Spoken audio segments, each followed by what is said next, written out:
Nsima, you work with a lot of people. What do you see as a common issue or hurdle or just something that people have a hard time with when it comes to maybe drop some LBs or even gain some LBs or just stay on track with their diet? Well, everybody has different lives. Everybody's busy to a different extent. I have this guy I work with. He's a cop, so he's literally in a car almost all day long. And when he gets off, it's very easy on his drive home to go try and maybe get a stop at Jack in the Box or McDonald's.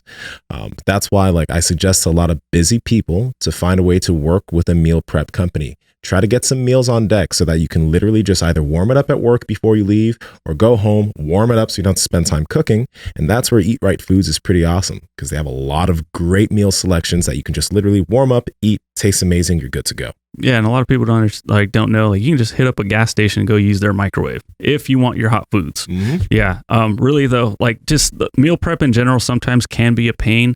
But what's worse is just not being prepared. So we want you guys to be prepared. And with Eat Right Foods, not only is it going to taste amazing, but it's just going to be the easiest meal prep you've ever done because you don't have to do it. Head over to eatrightfoods.com. That's EATRITE foods.com. At checkout, enter promo code PowerProject. 25% off your first order. Not going to leave you hanging though, because after that, use promo code PowerProject for 10% off everything after that. Again, that's at eatrightfoods.com. Head over there right now. Is that Nsima or is that mushrooms? Oh, shit. Hello? It might be both. God? Right. God is a black female, we learned recently. Yes. Yeah. Oh. Oh, God, that was a good one. That was a good one. Hey, man, you never know. We don't know. Mm-hmm. Are we live? We're live. We're not are we live, going? but we're rolling now. Yeah. So if you guys don't know what we're talking about, there's this Alan Watts video where he talks about the idea of God and death. And it sounds like we're trying to be funny here, but there's actually something there. So just go watch it so you don't think we're trying to be offensive, please. Because that coming from your mouth sounds like a problem. It's coming right from my mustache. He looks like Michael Jordan, though, so it's okay. Can you tell the story? Can you please give context? Yeah. I every time I shave my head, I don't know why I do this every time, but every time my hair grows out a little bit, when I shave my head, I always shave it all weird. Sometimes I do a road warrior cut, like a reverse mohawk, or sometimes I do a regular mohawk, and then I always just shave it all off. And then I was messing around with my face and I had a goatee, and then I had a mustache and I was like, that looks hilarious. So I showed my, my nephews and they were like, oh my God. They're like, I didn't know you could have a mustache. They're like, this is amazing. They were so excited. So I'm like, all right, fuck it. I'm leaving it.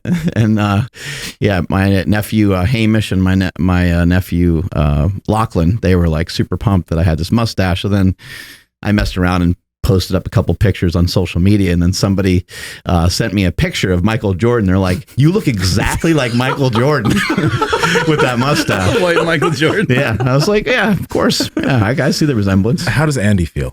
I'm just curious. Does she like it? She hates. She's my wife. She hates everything I do. Okay.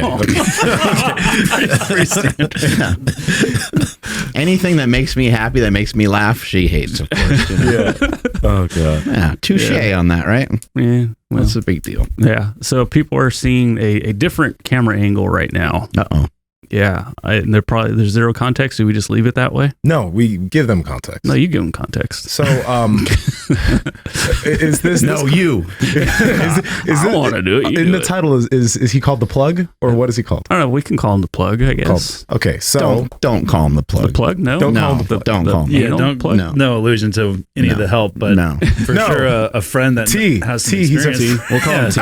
T's cool. T, a friend who knows a lot about mushrooms, but we're just... Psychedelics in general, as well as steroids and as well as supplements. Yes, very knowledgeable. So we'll be able to dive into all that today. Yeah, but the camera's not going to be on him. It's going to be on us and Andrew. So that's the context. Yeah. And also just know that we and our guests have no idea what we're talking about. We're not doctors. We're just, this is all comedy, just entertainment. Entertainment and potential comedy and education. So take this information and just shove it right up your ass. Exactly. That's the best place to put it. So many people know my brother, Chris Bell. He's been talking openly about Kratom, and he's been talking openly about psychedelics and all kinds of different things. And my brother's always my gateway. He got me into lifting.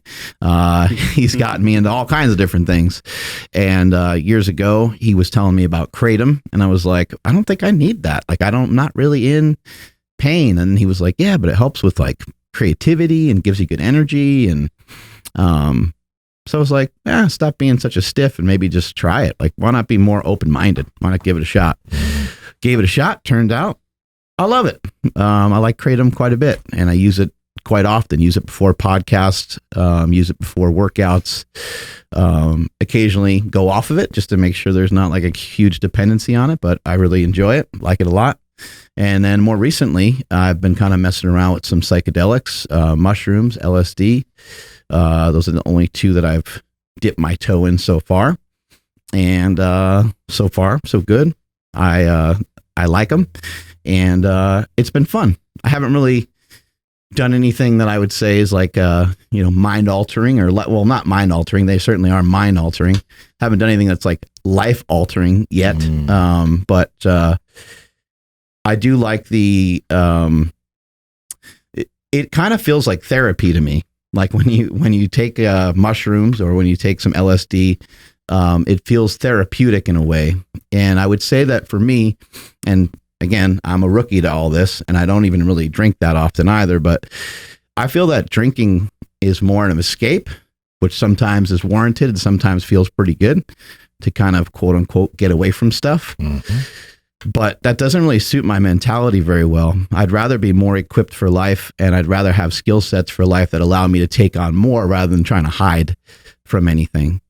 And when it comes to mushrooms or some of these other things that I've been personally exploring, and these are all my own personal experiences with them, I found it to be more like introspective. It's like it's an opportunity for me to work on myself. And for that reason, I really love it. I really enjoy it because that is what I've been working on for the last maybe like 6 or 8 years or so. I've been really, I posted a picture on Twitter this morning of when I was 330. I've been working on making changes, and it's not just physical changes. It's changes to my mentality all the way to where I'm trying to whittle everything down to being as positive as possible. But I still got a long journey to go there. How did you start to learn about some of these substances, and what have you noticed? What have you noticed that they can do for people? Yeah. Thanks, Mark. So, my kind of experience really started a couple of years ago, actually. I'm really started to experience some stuff with, just like you were saying, with alcohol and a few other substances that, like tobacco and things like that are just so readily available that I was asking a buddy, hey, you heard about this microdosing thing, and kind of started to talk to him about it. And he actually was kind enough at the time to give me a bag of mushrooms. And at that time, I think it was around like 5 or 9 grams or something like that. And, I went home and I took what I had taken probably in high school at one point in my life. I really didn't have a lot of experience with psychedelics in any way before this. Outside of just a mushroom trip in high school, which I think everybody kind of sometimes has the opportunity to run into. But for me, I had a really, really interesting experience going back to it in my later adult life. I have a family at home. I have a full-time job, very productive member of society. And I held a lot of the same hesitations as you with what you just mentioned. And for me, it was something that I was looking at as I didn't really know what else was an option. And definitely from a self-medicating standpoint of trying to understand it a little more. So I just took what I thought I knew what to take, was just, kind of about a couple grams or something like that. And I had an incredible experience. And after that, I started to ask more questions. And I started to, one of those was, can I get some more? Can I try it again? And at that point, it kind of opened up my journey to realistically trying to be as safe as I can, and find a really reliable source of information about that so that I can learn as much as I could. And it's kind of what I've been doing over the past couple of years, just learning as much as I can and it's been a really interesting experience. I've met a lot of cool people like yourself. Before we go too deep into some of the cool stuff about it, what are some of the like negatives? What are some of the, what do people got to like watch out for? Is there any like real like imminent danger that can happen with some of these things? Because sometimes there was a situation maybe a couple years ago in Bodega where a guy supposedly was on LSD. He like went nuts, attacked his friends. He hurt a lot of people. He nearly killed someone. He like ran someone over with his car. Like he just had this crazy episode. And I believe that he was on like other substances. So it wasn't just the LSD to kind of blame for that. But are there cases where somebody just like loses it? Like, is there some precaution you got to have? Because you mentioned you wanted to research it to do it in the safest way. Also, if you have like, is there anything, if you like have like a pre-mental disorder or something that you should probably stay away from that? Are there any like precautions in that realm too? Yeah, no, absolutely. Great questions and great call-outs. Yeah. So first and foremost, I mean, I'm not a doctor in any way. I'm just learning myself. So as we said at the beginning of the show, this is all for educational purposes only here. But from my experience as well as some friends' experiences, it's really important to note that if you do have a personal history of like bipolar syndrome or other mental illnesses that maybe run in your family as well, it's something that you should have some hesitation over. I would definitely advise you, again, I'm not a doctor, but you should speak to your healthcare provider about these things in confidence. These things are being more widely accepted as therapeutic options within the healthcare community. There are a lot of new medical journals that are peer-reviewed, being published through Yale, Johns Hopkins, Stanford, Harvard as well. So a lot of this stuff is starting to trickle down in some of the higher level circles and how to institute a therapeutic dose with some of these compounds. But to address your question, it 100% needs to be taken with caution if there is some type of history of mental illness. Alternatively, in terms of side effects, overall, candidly speaking, there's very few. Outside of what you mentioned, Nsima, that's really the only kind of disclaimer that should be had with these substances, as they are, as you said, Mark, mind altering, but also if there is some type of chemical imbalance, or if you are on other compounds such as SSRIs or anti-anxiety medications, Xanax, Klonopins, similar things like the Valium, these are things that you really need to involve a healthcare provider and ask them for drug interactions. But if you don't have any of those things, the overall side effects or things that really we look out for are overdosing, and particularly on mushrooms, it is very difficult to overdose. I mean, you can take hundreds of grams, albeit you will be very uncomfortable with your experience. Your stomach might hurt. Yeah, hundreds of grams. But there's no immediate health side effects in terms of you dying or having a toxic overdose. The toxicity limit is extraordinarily high on both compounds, LSD and psilocybin. LSD is one of the safest classic psychedelics known to man currently. Same with psilocybin. Interesting. There's a lot of fear. Like, this is something interesting. In my family, there has been individuals who have had, because of trauma, schizophrenia has come about. So for me, before any of this, I was very, very scared of like any type of psychedelics. So I was like, ooh, if I do a little bit too much, I might not come back. Luckily, not luckily, but everything ended up being okay. But with that being said, there is a lot of fear with psychedelics in general. There's a lot of a stigma when it comes when Mark first told me about LSD, I'm like, boy, what? LSD, is LSD, that's acid, right? That shit's not, that shit's kind of scary. So I'm just curious, why do you think that there's such a deep fear and stigma on those drugs currently? Yeah, absolutely. So I think for the most part, a lot of this comes from, I'm a little bit younger than you guys, but I think a lot of this comes from, earlier generations, from, the Woodstock ages of classic psychedelic usage. And I think Jimi Hendrix died at like 26 years old or something like that, right? And so I think that people associate that, and he was kind of notorious for doing psychedelics. I think people pin LSD to him, and they think that he somehow died from that, but I believe he died from something else. I'm not sure. I couldn't speak to Jimmy on that one, but I just think there's a lot of I guess to bridge this together, what you were asking, there's a lot of medical studies that happened during those early ages of the 1960s, 70s, and a lot of those things were phased out and stopped, but a lot of the therapeutic effectiveness was kind of already established in the literature. Yeah. And we're just now kind of returning to that now, which I think is going to open up a whole new world of therapeutics for people with mental health issues. But I also think it's going to lead into performance as well for athletes. Absolutely. Okay. How so? Particularly, I think it, for me at least, I know I've had a lot of experiences with psilocybin curbing appetite.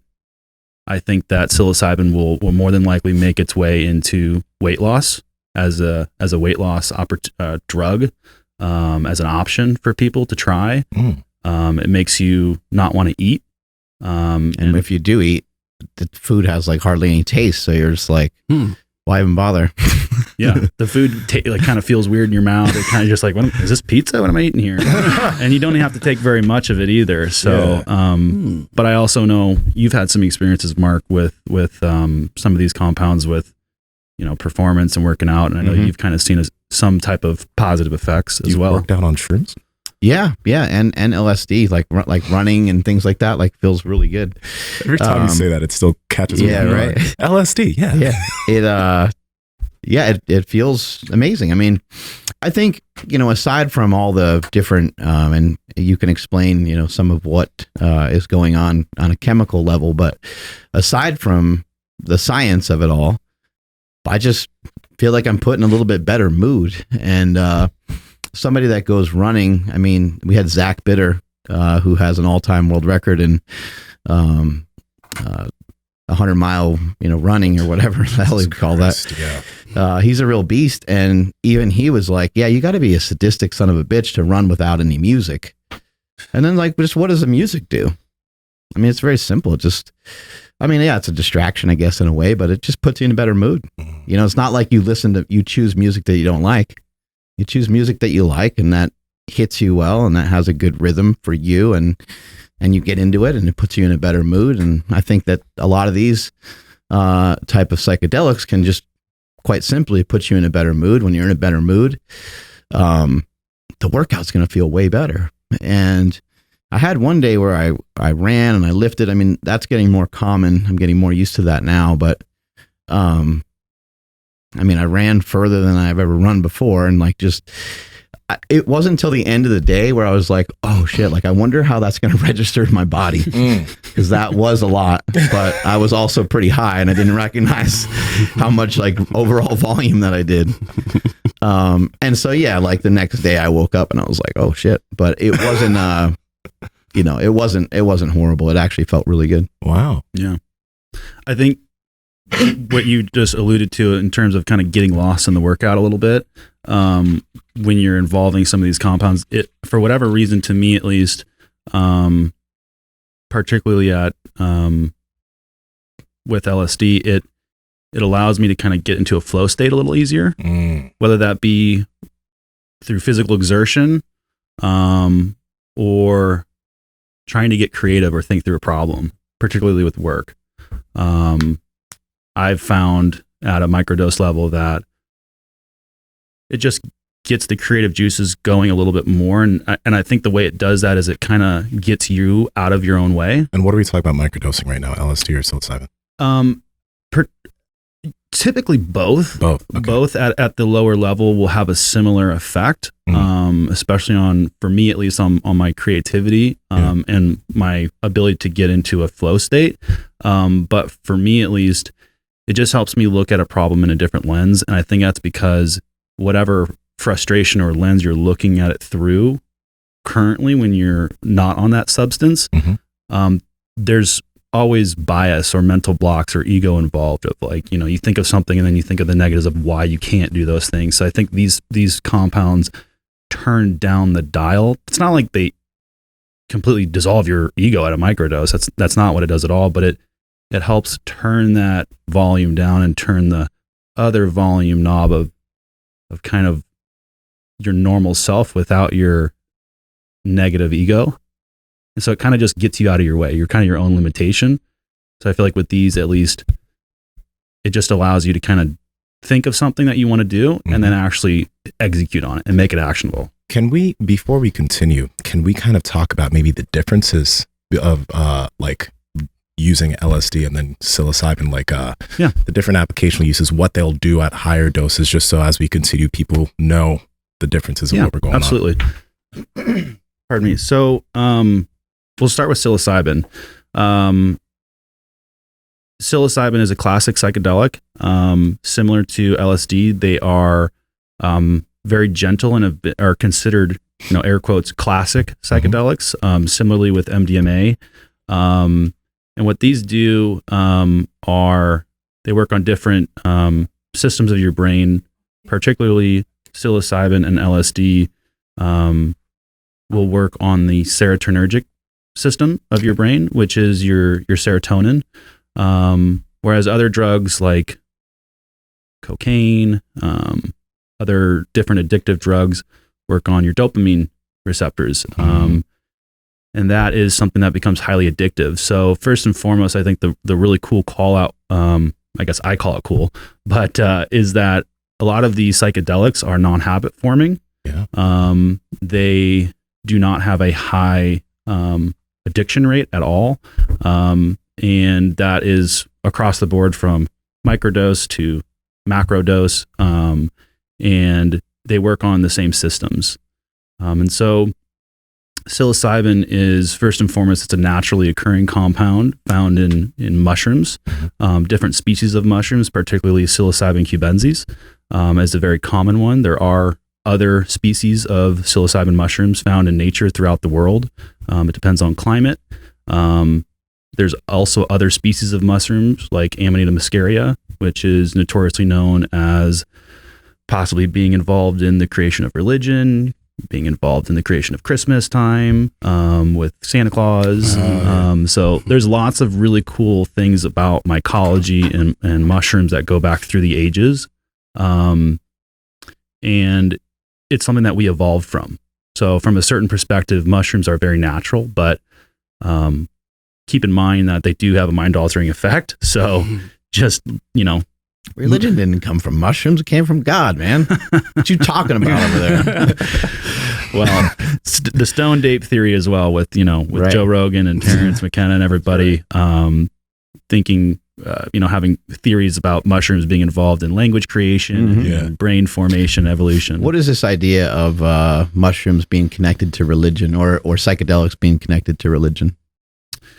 So it goes back to Amanita muscaria being involved in some of the Nordic religions, as well as some people believing that maybe it wasn't a burning bush, maybe it was a magic mushroom. I was just in Christianity. So, but in the end, I think that what really comes from it is if it was a burning bush, it was possibly DMT that was coming from the bush, considering it could have been bush over there, bro. It could have been an ayahuasca tree. You're high. So, but these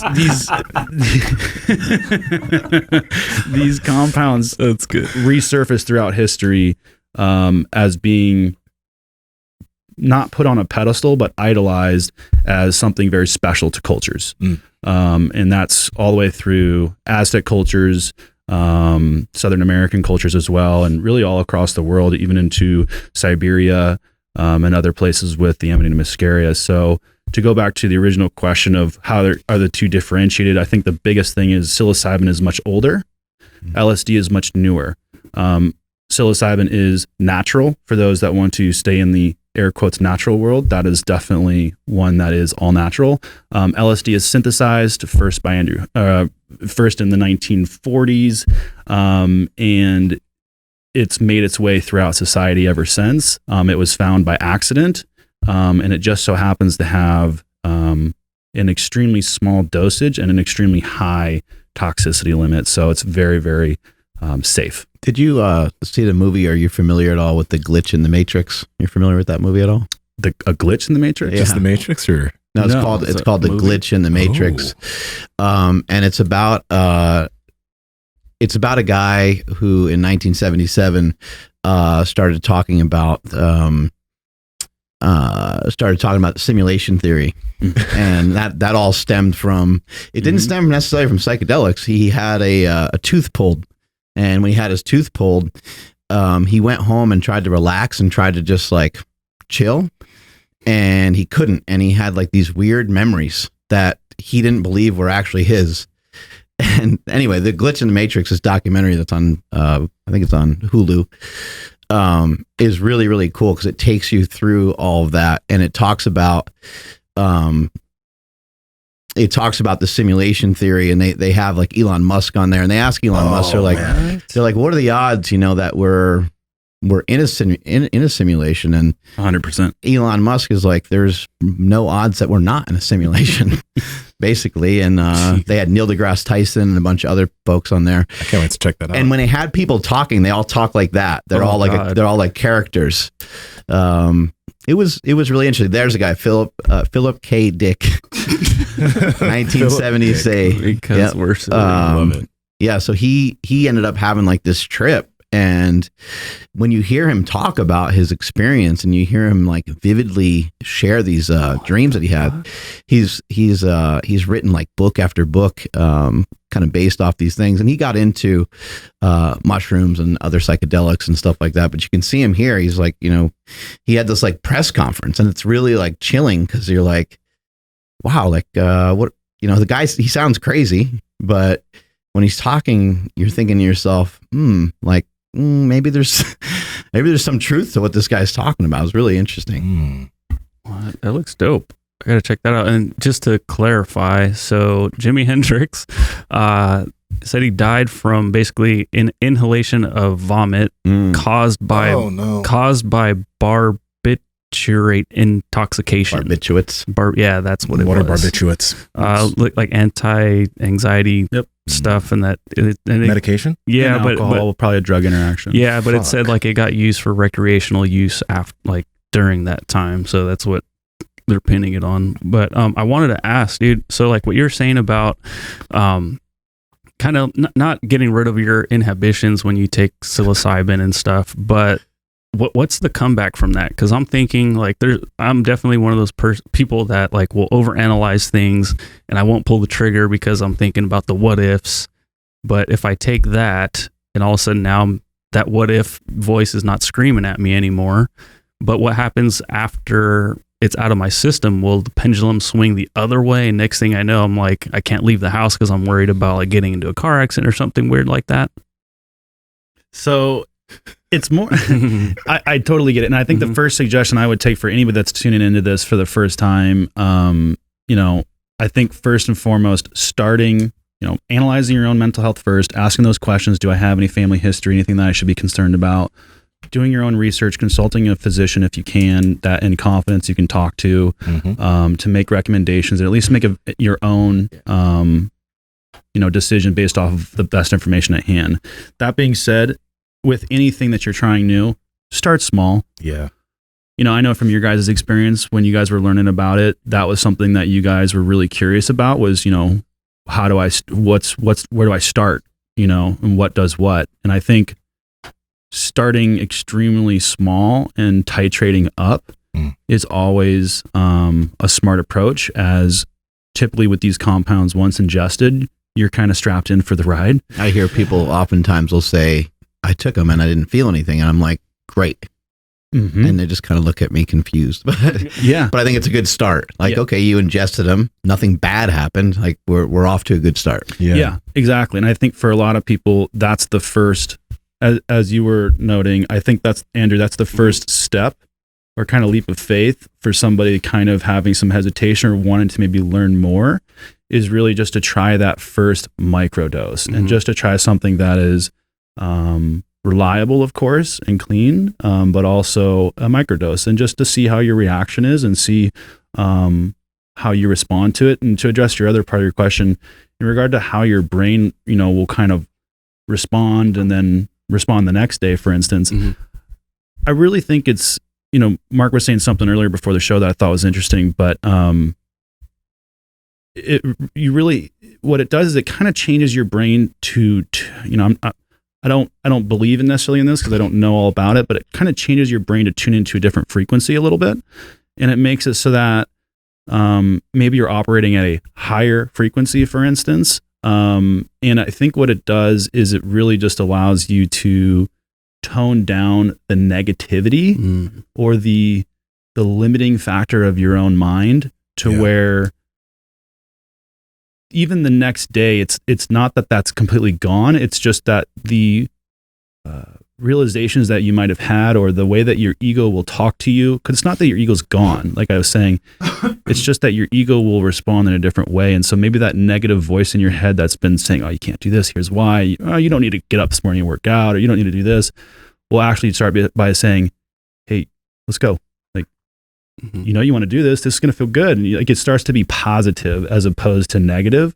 And I think that's the main takeaway is you get realizations from this that you can actually take away and action in the real world. It's not that you have some type of moment of clarity like an alcoholic, and then it's like, oh, and then you're back to normal and you can't do anything from it. It's something that you can have a realization on and then take away the next day and not have to take the compound again to make that action real. So is it sort of like, I don't know, like let's say a kid jumping off of a diving board and they're like so freaked out about it, and then now all of a sudden they can do it, and they look back and they're like, oh wait, that actually, I didn't die, so I'm okay. And they can keep that with them forever, right?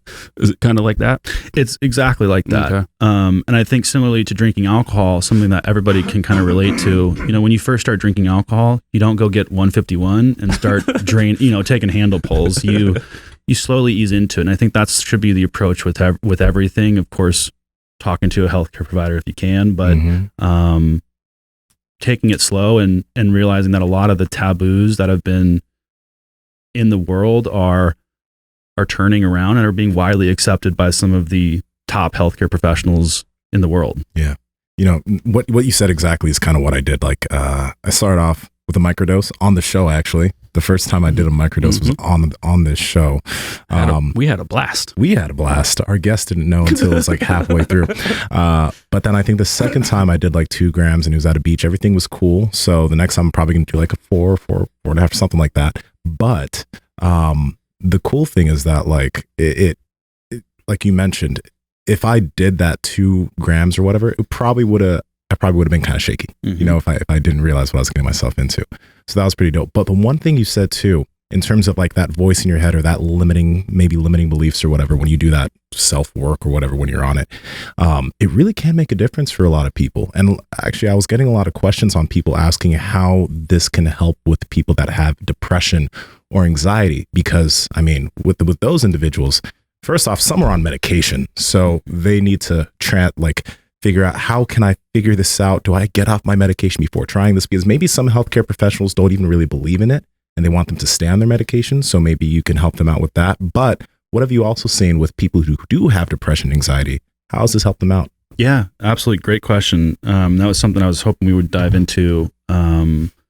So first and foremost, SSRIs and psilocybin or LSD, they all work on the same system. And so that needs to be taken with caution, extreme caution, realistically. You can get serotonin poisoning, essentially, which is, I'm not a medical professional. This is, I'm an ape with this stuff. I don't know what I'm talking about, but you can have essentially too much recirculating serotonin to where your receptors are kind of just continuously bouncing it around and you're not getting rid of it. And so you want to be really, really careful particularly with SSRIs having that effect.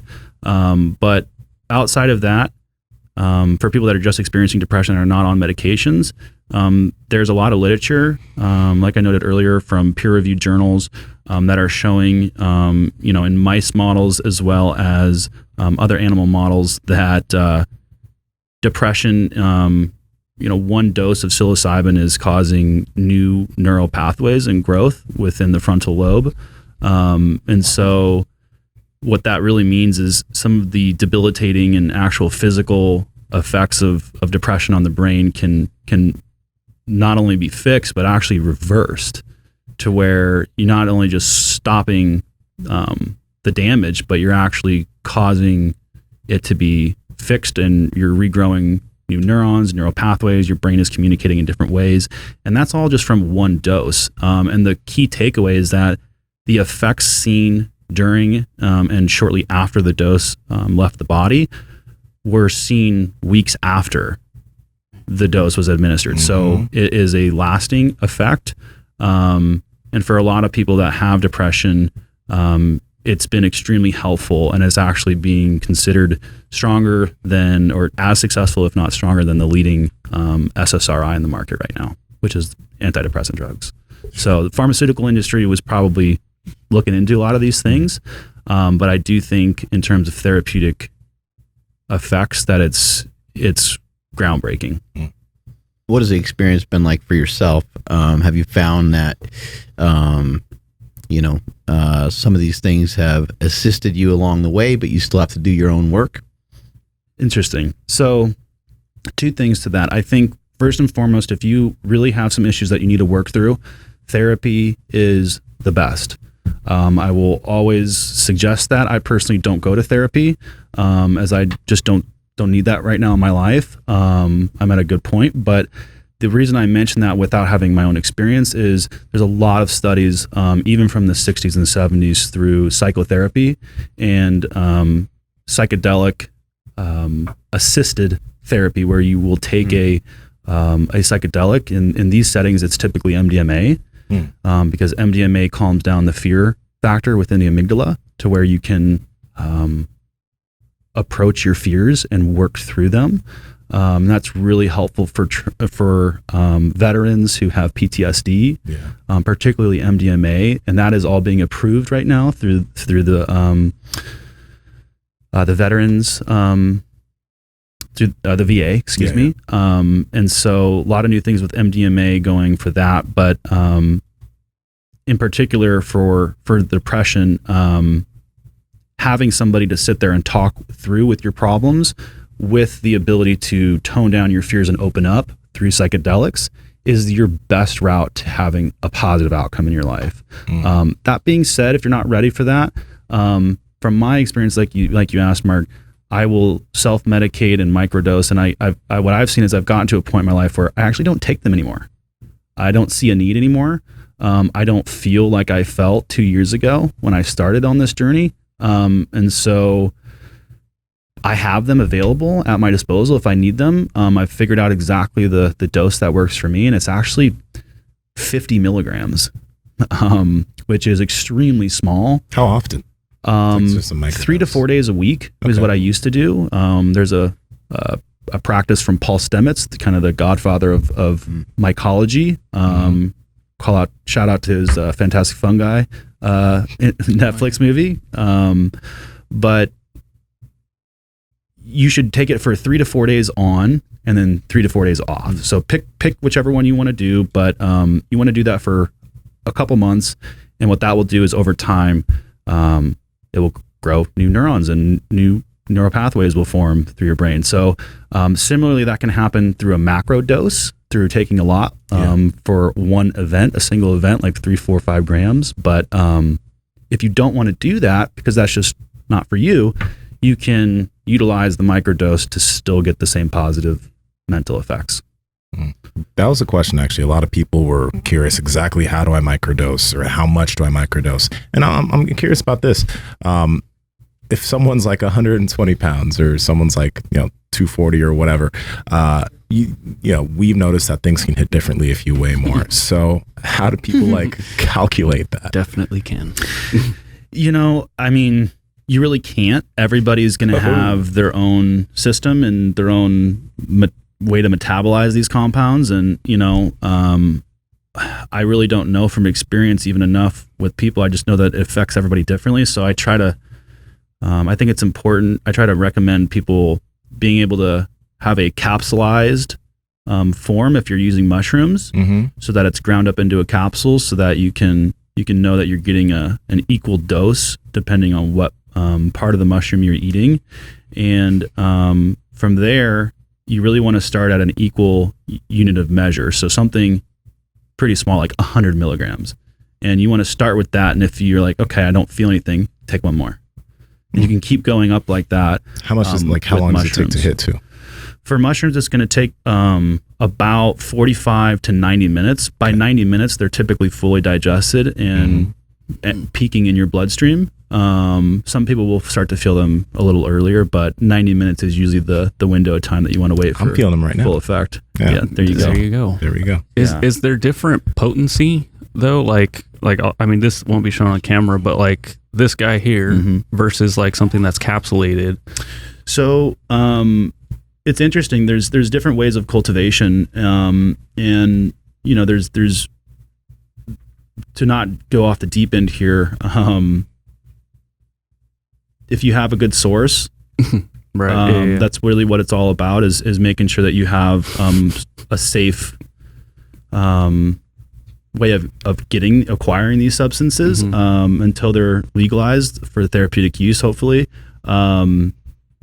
You basically will not have to worry about it with things like that. But typically, if you have any concerns, grinding them, what that will do, and I recommend it with everything really, just because it's easier to ingest, and it breaks down a little faster. And when you grind mushrooms down, you're helping your body pre-digest them because of the chitin within, or chitin, or however you want to pronounce it, in the cell walls of the plant material.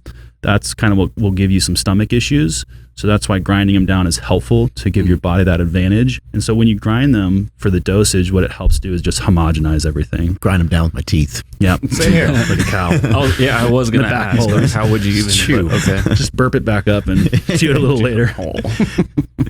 They are a little rough to even chew on. Yeah. There are a few different methods of consumption. I don't know if you guys want me to. Yeah, let's get into it. So, you can grind them down like a cow, like Mark does. You can throw them on any food and eat, of course. They need to be cracker dry. That's a recommendation. If you ever get any of these from anybody and they're moist, give them back. They need to be cracker dry. Any pressure, they should explode in your hand and disintegrate into dust, basically. And so, or just crack. And from there, you can capsulate them, you can eat them raw, or you can put them into a tea. And for anybody out there that has gastrointestinal issues from these types of compounds, I would highly recommend a tea. And you just make it as any typical tea, boil your water, take it off. I ground some up the other day and threw it in some coffee. It was great. There you go. Exactly. Yeah. Mushroom coffee. It's in right now. And yeah, you can put it into a tea. You steep them for about 30 minutes, 15 to 30 minutes, when the water is still warm, not boiling, and remove them, and you'll have magic water that will hit your system within about 30 to 45 minutes, a lot faster. And as such, you will hit your peak in your blood system and then come down faster as well. So your overall experience will be more like 4 hours rather than 8, but it will also be a little bit more of a faster ride to the top. Question now. So 2 people so far, Michaela Peterson and Chris, who we know here, Bohr, they've both mentioned how they use lemon. So what does lemon do to the whole process? Yeah. So there's capsules, there's whole fruit form, meaning just eating the whole mushroom. It's called a fruit. That's the fruiting body. So that's what it's officially called. So you can do whole fruit, you can do capsules, you can do a tea. You can also do lemon tech, which is exactly what you just said, which is soaking your preferably ground mushrooms. They don't have to be, but it's always better for surface area. You put that into a glass with some pure lemon juice over it, fresh squeezed, or the concentrate, and you let it sit there for about 15 minutes. And what that does is the citric acid breaks down the cell walls. And again, just like grinding, helps your body digest that material, and it frees up psilocin.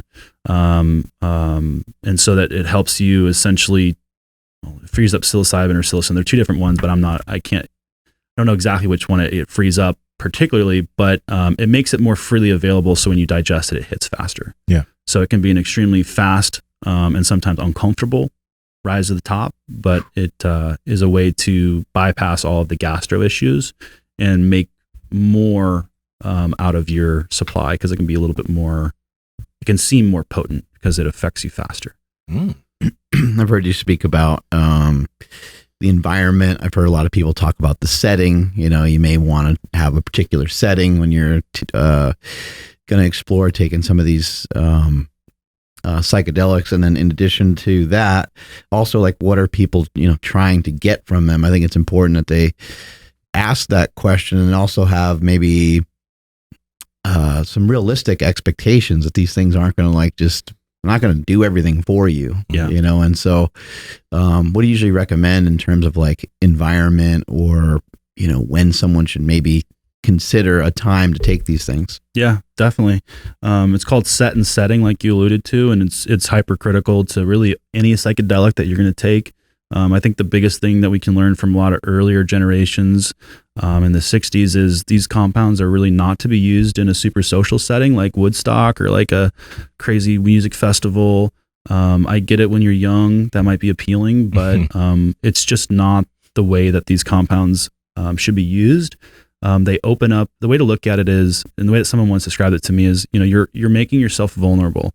With these compounds, you're unlocking a door in your mind, or in your soul, whichever one you want to say, or both, that allows things to come in and influence you while you're under the influence. And it's really important to make sure that you're in a safe setting, that you have intention, that you go into it with some type of intention that you want to work through, or analyze about yourself or about your life. And you want to be in an environment or a setting that is safe, first and foremost, B, something that is comfortable for you, that you can have an area where you can go back to if you get to a point during your experience that is uncomfortable, like a bedroom, some type of familiar space where you can just be alone. And I think it's important to also have somebody that you know and trust know that what you're doing, so that if anything happens, they can check on you and know what's going on. But if all those things are in place, I would really recommend doing it for the first times at your home by yourself, with maybe somebody that knows that you're doing it to check in on you. If not, start extremely low dose. Do it by yourself. In realistically, just have some music on, and a lot of the magic will happen. With psilocybin when you close your eyes, especially at the beginning. So it's nice to kind of meditate and just be with your thoughts and really set that intention as you go into your experience, because that's really going to dictate what you get out of it. And just like you said, they're not going to do the job for you. They're going to set the stage, but you still got to put in the work. Like, you still have to know what you want to get done. What about people who have, because there have been people who have they've had bad trips, now they're scared of it, right? What would your suggestion be to those individuals if now they're quite literally fearful, and if they're going to their next experience, now they're going into it with anxiety, right? What would your advice to them be? Yeah. So I've had to learn what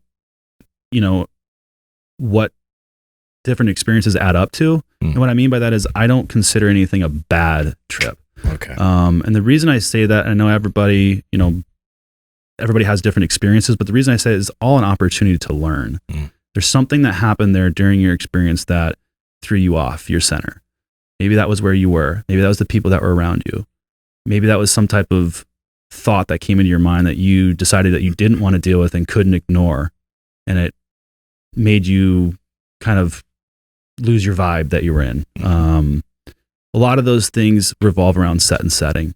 So typically when people have a bad trip, it can go back to kind of, hey, where were you? What were you doing? What was your intention? Were you just taking these to take them? You were bored and you just decided, hey, I'm going to have some fun and take a bunch of these and then something kind of resurfaced that you didn't really want to work on, but they brought about to the forefront of your mind. That can sometimes get people uncomfortable. But I think it's having the intention as you go into it. What do I want to do? These things are not toys. They're not just for fun. They are tools that make you extremely vulnerable and can unlock, like I said, different doors in your mind that can bring in things that you might not have wanted to if you don't have the set and setting. You really need to know what you want to work through and be careful with these things. If you're taking them in macro level doses where you're having an overall change in your mind rather than a microdose. Microdoses are a lot safer. And don't have to be as involved with set and setting. They can be taken more as a multivitamin that you don't even feel. I like that. Yeah. So there's set and setting, and then if you are trying to work through something, I'd imagine trying to create like an itinerary and a whole checklist about things you want to try to accomplish during your trip is probably a bad move. But what if there is something that you do want to work on? Like, how do you actually go about trying to accomplish that or trying to work through that? Do you just kind of like meditate type of thing, or do you just what do you do? So it's kind of the biggest thing is you kind of need to surrender. And I know from my experience, just being able to kind of, I know Mark was speaking on this before the show a little bit, but you kind of need to just listen. And I know that I've probably told you guys early on, and you guys are kind of like, this guy's crazy, what he's talking about. But you listen to the mushrooms, or you listen to your self-talk to yourself in your head, because you're going to be there with yourself the whole time, but you're going to slowly start to talk to yourself differently, and you're going to want to bring up things. But I think, having intention, writing something down, keeping it extremely broad, and trying to work through it from different angles. And that's the key, is if you keep it broad and try not to be super specific, you're going to start to see your issue from different angles during the experience. And that's kind of the beauty of it, is that it opens up different lenses for you to view life through, or view your problems or your issues or whatever you're trying to move through. And then, like, so how often can you take some of these bigger dosages, and like how frequent? Because I'm like, hey, I want to go work on, my creativity. Like today I want to go work on my depression. Like, you know what I mean? Like there's probably a bunch of things that we all want to work on, but like we can't do them like every day, I'm assuming. Is it easy to build a tolerance on top of that? Like, can someone build a tolerance? Might have built it up quick. This man looked at Mark like, yeah. So, just like any system in the body, there's feedback systems that are going to cause, if you're taking something that elevates a certain level, there's a down regulation somewhere down the line. So that's exactly what happens with these compounds and these same systems. So they're special, but they don't get out of that. And so particularly what should be noted is they're actually crossed, the two compounds, psilocybin and LSD, actually have cross tolerances. So what that means is it doesn't matter which one you take, you're going to have a high tolerance as you take them both. Because they work on the same systems, like you said. Exactly. Okay. Yep. So if you just had a weekend where you just took some LSD and, a couple days later, I don't know why you would want to, but if you did, you want to take a bunch of mushrooms, you would more than likely need to take more to get the same experience. And that experience probably won't have that same like little note of magic to it that you would just like hooked you the first time.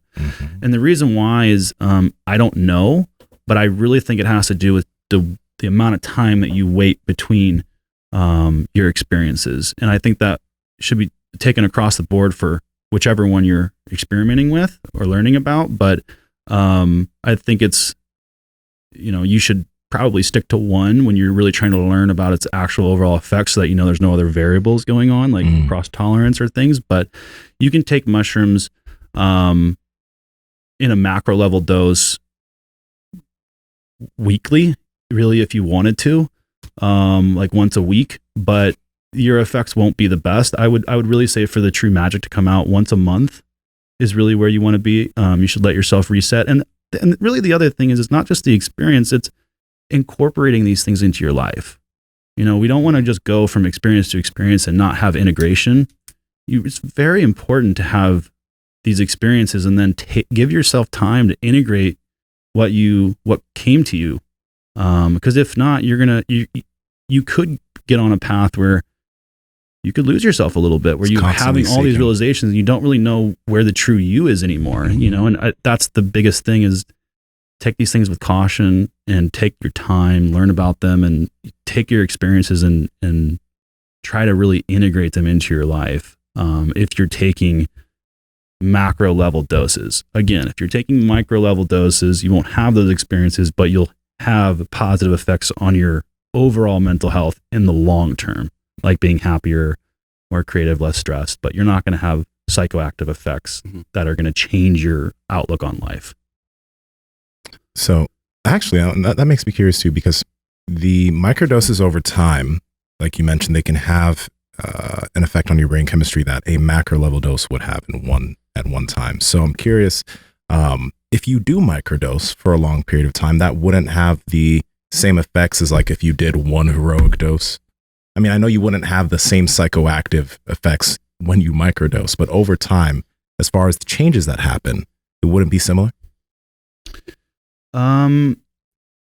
So again, I'm not a doctor, and I don't know if there's been enough studies really to show the long-term effects and how long these effects last post macro dose. You know, do they last years at the same levels of whatever they're looking for?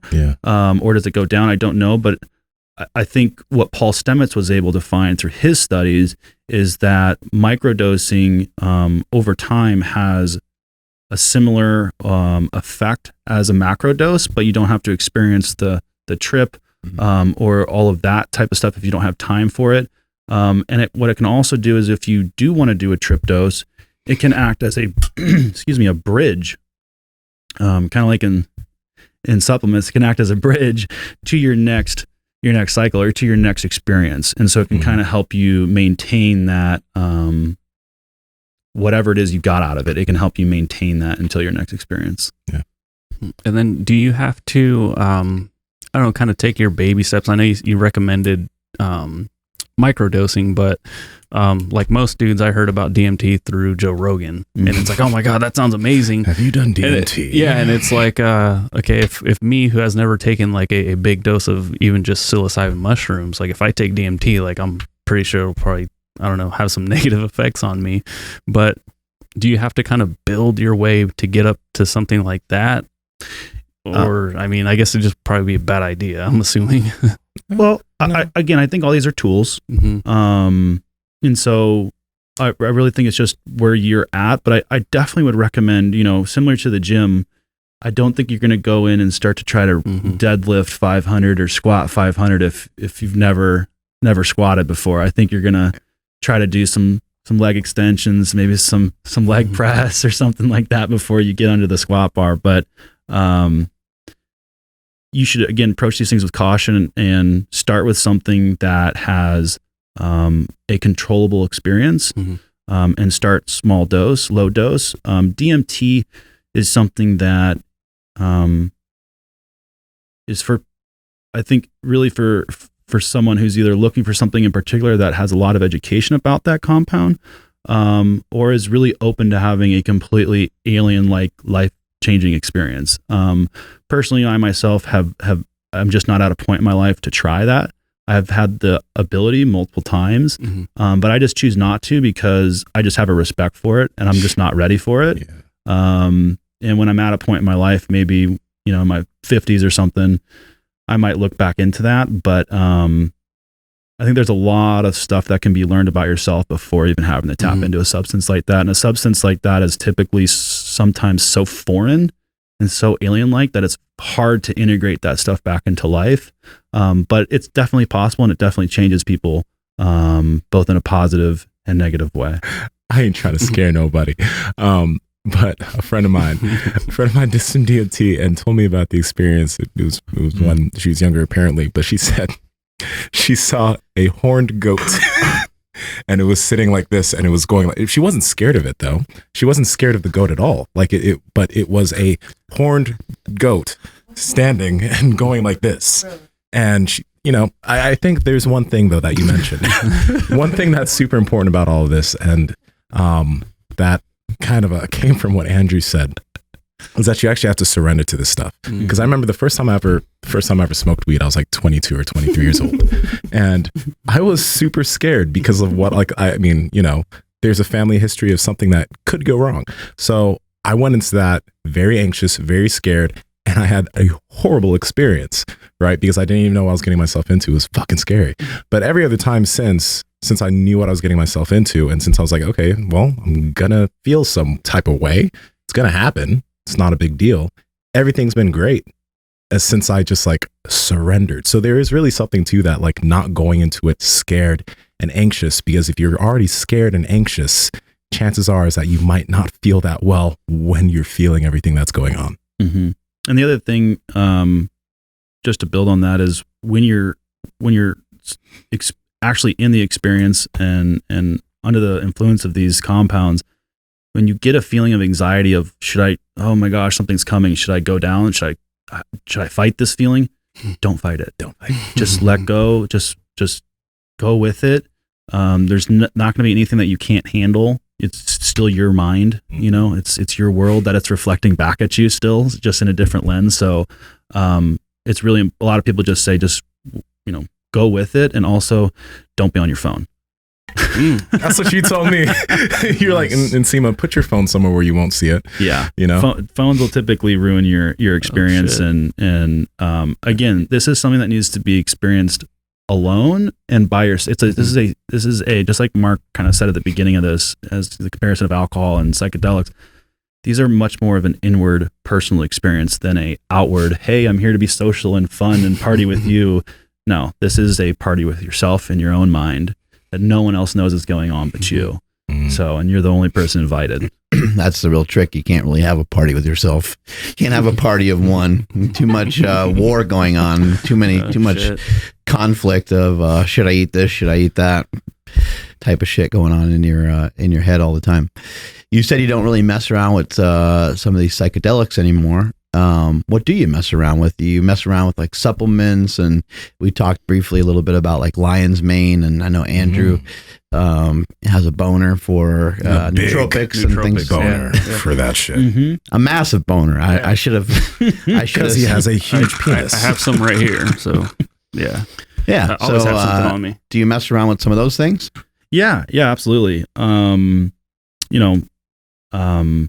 Typically my vice, I suppose, in life is cannabis.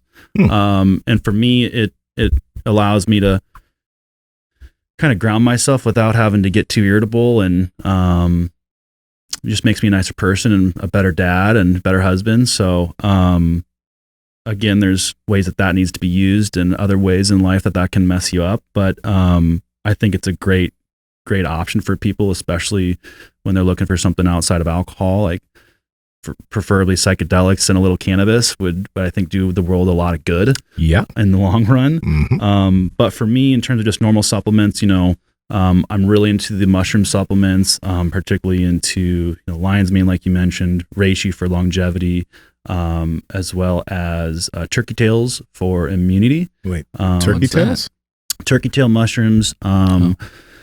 It should be noted, you should really get them from fruiting bodies. If you get them in capsules, make sure they're not from myceliated grain. That being said, turkey tails have a really beneficial effect on immune response. They have a lot of beta glucans in it, other interesting compounds that are only found within mushrooms.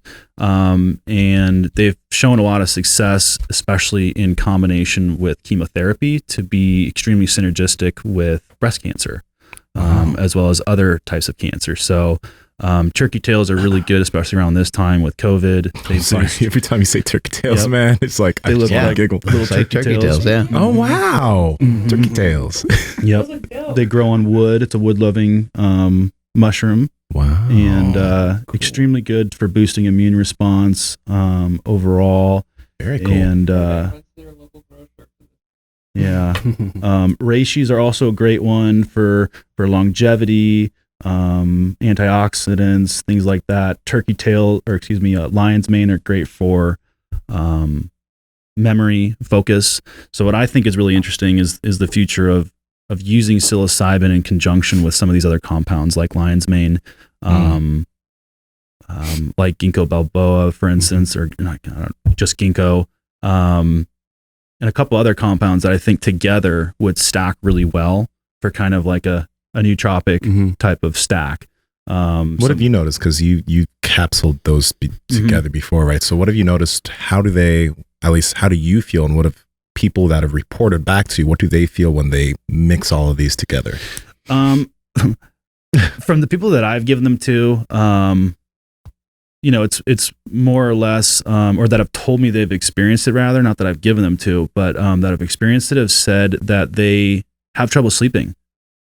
And that if they take it too late in the day, it's like it fires them up. Like it kind of wakes up their brain, and they can't really shut it down at night. So I think it just goes back to the overall effect of psilocybin on the brain, interconnecting the different parts of the brain. There's an interesting slide on Google with a human brain on psychedelics getting a brain scan versus a sober brain. And it's really cool to see the inner workings of what happens, especially on mushrooms, to where different parts of your brain start to communicate with each other along different neural pathways that they were not communicating with before. Wow. And so through your life, what happens is, as you age, you use less and less of your brain in terms of your neural pathways. So you typically use the same neural pathways over and over as you age. And so using these compounds can help your brain use kind of the back roads in your mind and offer different ways of connecting, which can bring about creativity, increases in visual acuity, because you're seeing things differently. People in jiu-jitsu have a lot of experience with psilocybin and reaction times, all sorts of different things. And I think the really cool thing is TBI with fighters and veterans. I think that's going to be the next new wave of the first therapeutic uses of FDA-approved psilocybin, will be through people who have PTSD, traumatic brain injury, where their brain actually is injured, and they need like CT, like with the concussion stuff in NFL, that psilocybin can help regrow and repair some of those damaged neural networks. Wow. When you mentioned reaction time, as far as like jujitsu and stuff, so what do you mean, increased reaction time? There's been shown to have an increase in visual acuity, which is allowing you to register things through, for instance, your peripherals, and allowing you to react. So you might see it, but have a slow reaction time. Whereas, with the increase in visual acuity, you'll see it and immediately you're going to react to it. Yeah.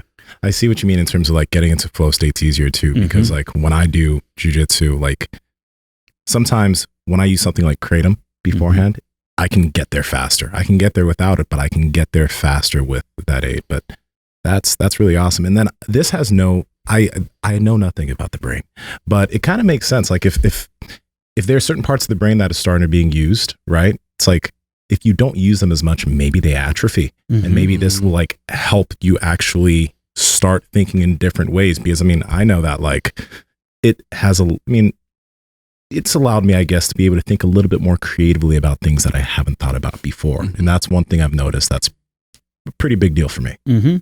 Absolutely.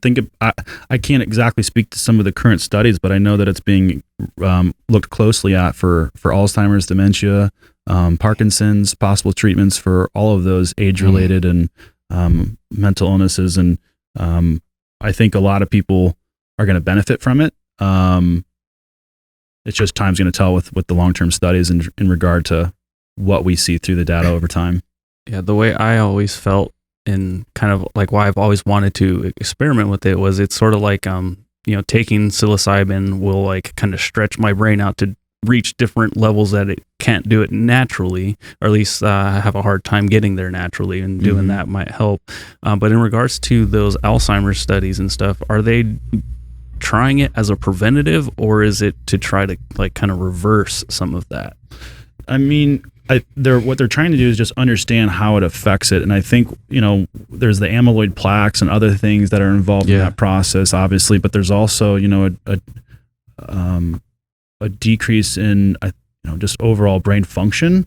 And I think with some of these, they're trying to understand, if we were to use this, is that going to extend the overall lifespan? it's not necessarily going to cure the disease, but could it slow the progression? Could it enable, some of those memories to remain, maybe not come back, but slow some of that progression. So again, it's super early with a lot of those things, and it's tough to study those illnesses because a lot of it can only be shown through autopsy of the brain, so but maybe it's just keeping it active because that part of the brain is like working. I know there's some good evidence of things like ping pong or sports that are similar to that are supposed to be really, really healthy for your brain. Even just like even putting together like a puzzle like is supposed to be really healthy for your brain and healthy for dementia and things like that. Maybe psychedelics are working on a similar part of the brain or something like that, keeping it active.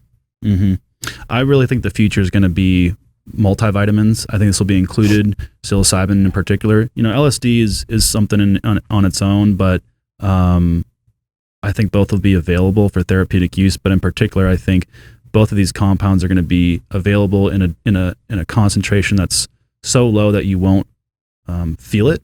You won't have any difference in your day to day outside of I reacted a little bit more positively to that, or oh wow, that didn't get me as pissed off as I thought it would, or oh, I don't really crave a drink right now. It's 5 o'clock and I think I'm okay. Kind of like taking vitamins. Yeah, you don't necessarily feel them at all. Exactly. Cool. I can't wait for those studies. The Alzheimer's and dementia runs through my mom's family, so it's like the worst thing ever. But that's for older people. I'm sure there's some young people listening. So what is your thoughts on younger people today? I'm talking like teenagers even, about taking psychedelics. Yeah. So I'm a firm believer that your brain doesn't stop developing until your mid-20s. Yeah. And again, when those brain systems are coming online, even speaking to hormones, there's a lot of things that are going on that you want to let solidify and kind of figure themselves out. And I think involving these compounds at such a developmental part of your life with such little real world experience could make it so that you could take some of these experiences and not implement them or integrate them very well into your life because you're young and immature and naive. And so I think, waiting until you're an adult, your brain is fully developed, and you're able to really take some of these things that you're going to experience and actually integrate them in your life, not still living at your parents' house in high school where you're you can't do that necessarily. You're not living your own life yet. You still got a lot of stuff to get done. So it's kind of my piece on it. I don't advise anyone before their brain is finished developing to really dabble in any of these at all, not even cannabis. And so it's kind of all stand firm on that. Cool. And then so you're still microdosing and stuff, and you said you had a family.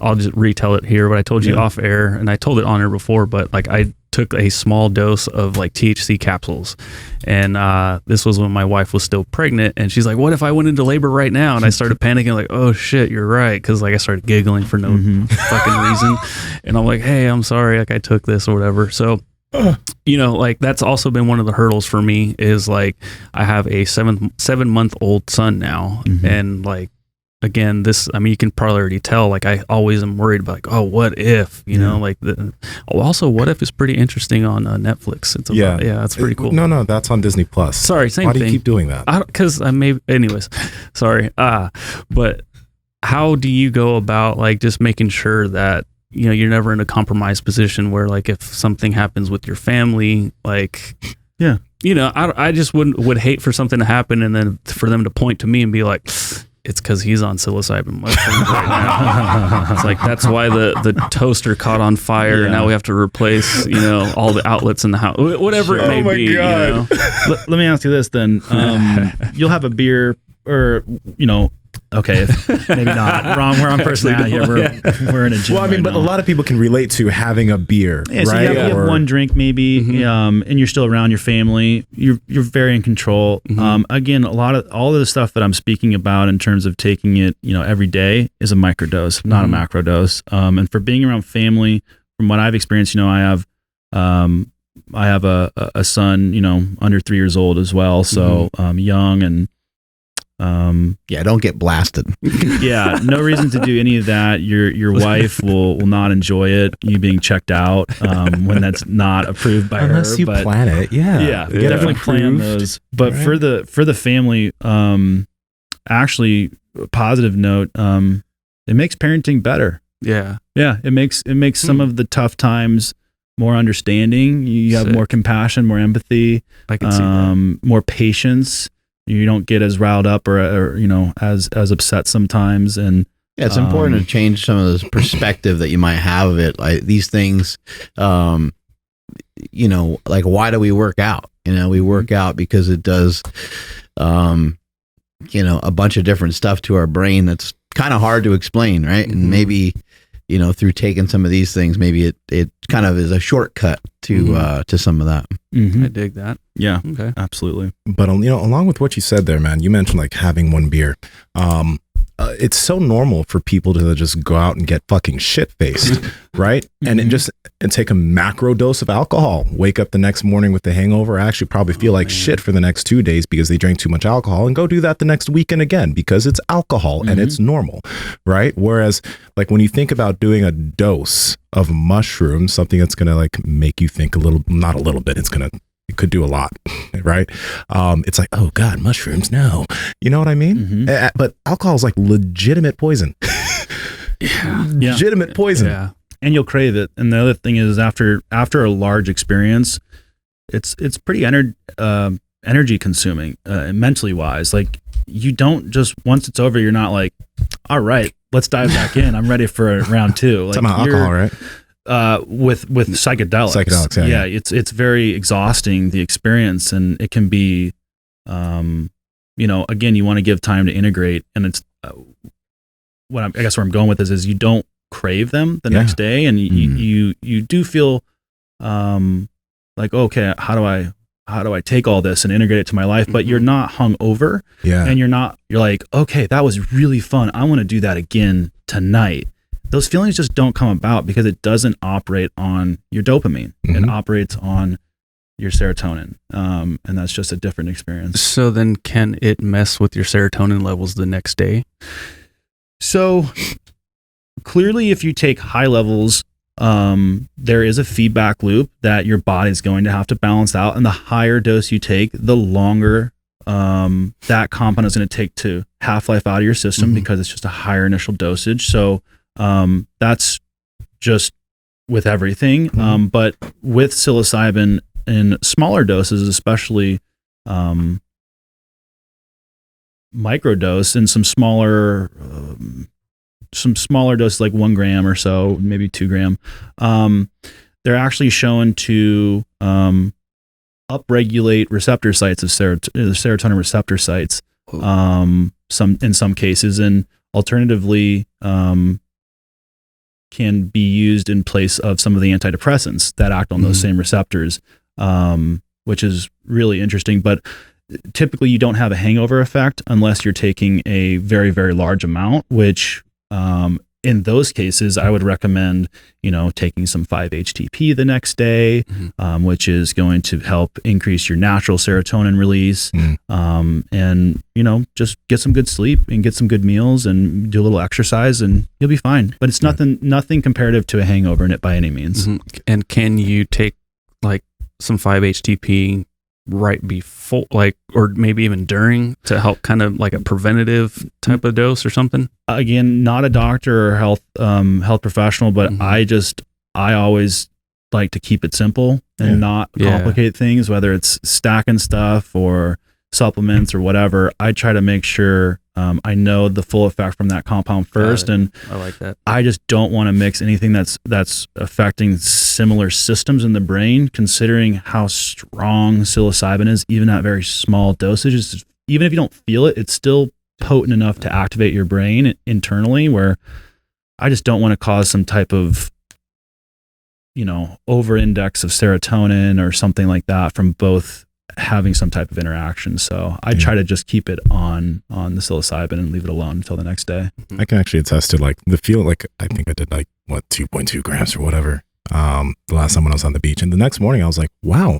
I feel normal. I don't feel like tired. My stomach doesn't hurt.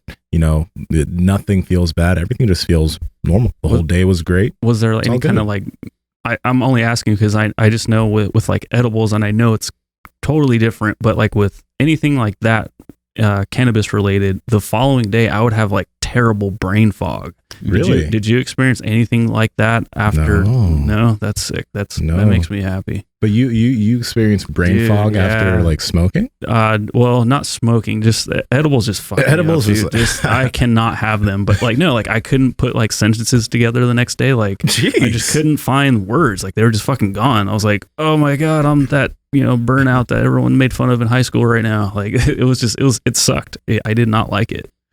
Yeah. But no, I could just be super sensitive, and I need to stop. You seem to be super sensitive to like a lot of stuff, like the when you took a potion and you were just like, yeah, that right. So that's why I take capsules. Yeah. So yeah. So I'll take a little bit of this guy right here. Take a weed a little bit. Yeah, tiny bit, a little bit at a time, baby steps. Have you gotten into like things beyond? We mentioned MDMA. We mentioned mushrooms. We mentioned LSD. What about like acid, ketamine?